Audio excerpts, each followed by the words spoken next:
Kinshasa ni umurwa mukuru w'igihugu cya Repubulika Iharanira Demokarasi ya Kongo. Niwo umujyi munini muri Repubulika Iharanira Demokarasi ya Kongo, ukaba ari nawo mujyi utuwe cyane muri Afurika, kuko utuwe n'abaturage basaga miliyoni 17,239 n'abantu 463 batuye kuri kilometero kare zingana n'ibihumbi 9,965 zigize uyu mujyi. Uvuye mu mujyi wa Kinshasa werekeza mu mujyi wa Kanyabayonga byagusaba kugenda ibirometero 160 bivuze ko mu gihe waba ugenda n'imodoka wakoresha amasaha 3 n'iminota 4, mu gihe waba ukoresha umuvuduko wa kilometero 52 mu isaha. Naho mu gihe waba ukoresha indege bikaba byagusaba kugenda ibirometero 94,72 ukoresheje mayire 58,86, ni ukuvuga ibipimo bipimirwaho umuvuduko w'indege. Aha muri uyu mujyi wa Kanyabayonga uyu munsi niho uruzingiye, niho tugiye kwibanda mu makuru uyu munsi tugiye kubagezaho. Ni umujyi uherereye mu ntara Kivu y'Amajyaruguru, ubu urugamba rukaba rwambikanye.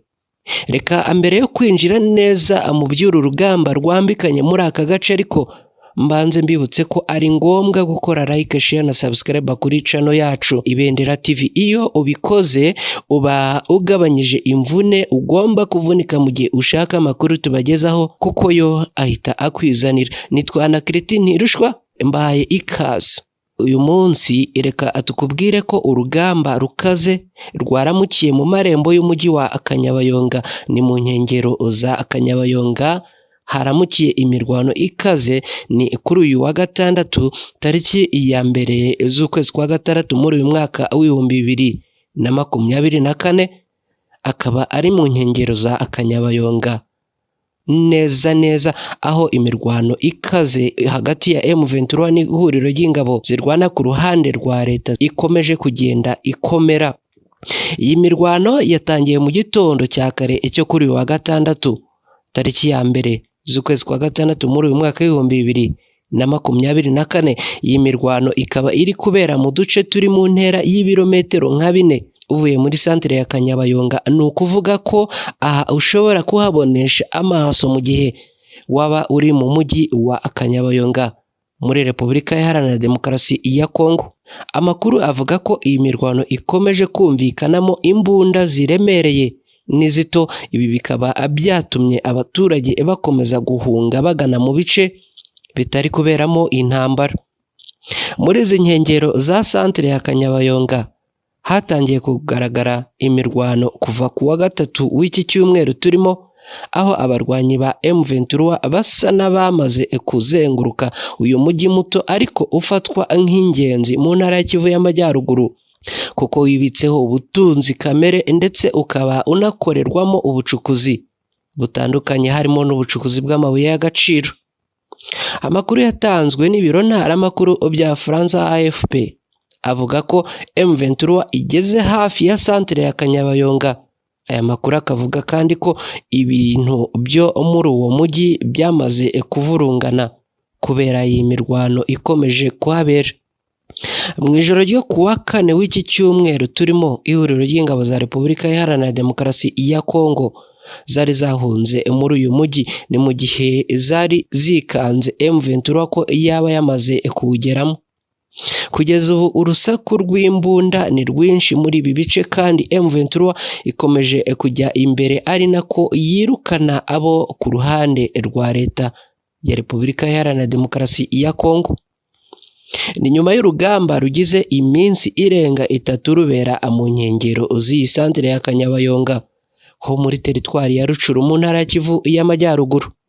Aha amakuru avuga ko abarwanyi ba M23 basigaje gusa ibirometero 5 kugira ngo binjire neza mu mujyi rwagati wa Kanyabayonga. Hari umuturage wabwiye AFP ko muri santere ya Kanyabayonga nta musirikare wo ku ruhande rwa Repubulika Iharanira Demokarasi ya Kongo uhasigaye, kuko ngo bose bamaze guhunga. Ibi biri mu byatumye abaturage bakomeza guhunga uyu mujyi muto wa Kanyabayonga, bakaba bari guhunga berekeza bamwe mu bice byafashwe na M23, abandi bakerekeza mu mashyamba naho abandi bakerekeza i Goma. Andi makuru ariko yashyizwe hanze na sosiyete sivile yo muri ibi bice yemeza ko M23 yafashe ibindi bice birimo Kagara n'utundi duce turi mu nkengero zayo. Ibyo bibaye mu gihe imirwano kandi ikomeje gukaza umurego mu misozi yunamiye santere ya Sake iri mu ntera y'ibirometero nka 27 uvuye ku murwa mukuru wa Kivu y'Amajyaruguru. Umuvugizi wa M23 mu bya gisirikare Lawrence Kanyuka avuga ko ingabo zirwana ku ruhande rwa leta ya Kongo zikomeje kurasa ku baturage zikoresheje imbunda za rutura n'amabombe. Ibi bikabera mu nkengero za santere ya Sake muri teritwari ya Masisi mu ntara ya Kivu y'Amajyaruguru, aho amakuru ya vuba avuga yuko izi ngabo zimaze kurasa amabombe ku baturage b'inzirakarengane basaga 10 bose.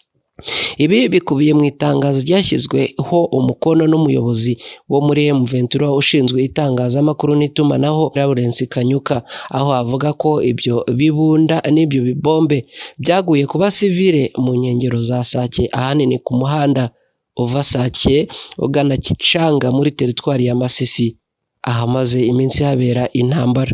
Iryo tangazo rivuga kandi ko ubuyobozi bwa M23 n'ingabo zabo zabashije gushwanyaguza ibimodoka 4 bya FARDC n'iby'umutwe wa SADC. Ku rundi ruhande ariko leta ya Kongo ivuga ko ibi ari ikinyoma cyambaye ubusa, ndetse ikavuga ko mu gushimangira imbaraga zayo mu kurwanya umutwe wa M23 yamaze gushyiraho impinduka zitandukanye. Ni mu itangazo ryasohotse rigaragaza ko Perezida Tshisekedi yamaze gushyiraho umuyobozi mushya w'ikigo gishinzwe ubutasi n'iperereza Agence Nationale de Renseignement. Uyu akaba ari bwana Jise Inzuni Kakiake, nk'uko ibi byatangajwe na Tina Salama, umuvugizi wa Perezida Tshisekedi wihariye. Ibi akaba yabitangaje abinyujije ku rukuta rwa X yahoze yitwa Twitter, aho yagize ati uwari umuyobozi w'ikigo gishinzwe iperereza yavanyweho asimburwa na Justin Inzuni Kakiake wagizwe umuyobozi mukuru, akaba yungirijwe na Augustin Murumba Nsabwa. Nk'uko byasobanuwe, Inzuni Kakiake wagizwe umuyobozi mukuru w'iki kigo cy'igihugu gishinzwe iperereza yahoze ari ambasaderi wa Repubulika Iharanira Demokarasi ya Kongo i Brazzaville muri Repubulika ya Kongo, mu gihe uwo yasimbuye Daniel Rusadisu yagiye kuri uyu mwanya mu mwaka w'2021. Uyu Anzuni Kakiaka inshingano yahawe arazizi neza kandi arazisobanukiye, kuko si ubwa mbere azikoze. Yigeze kuyobora ikigo gishinzwe iperereza igihe cya Perezida Joseph Kabila.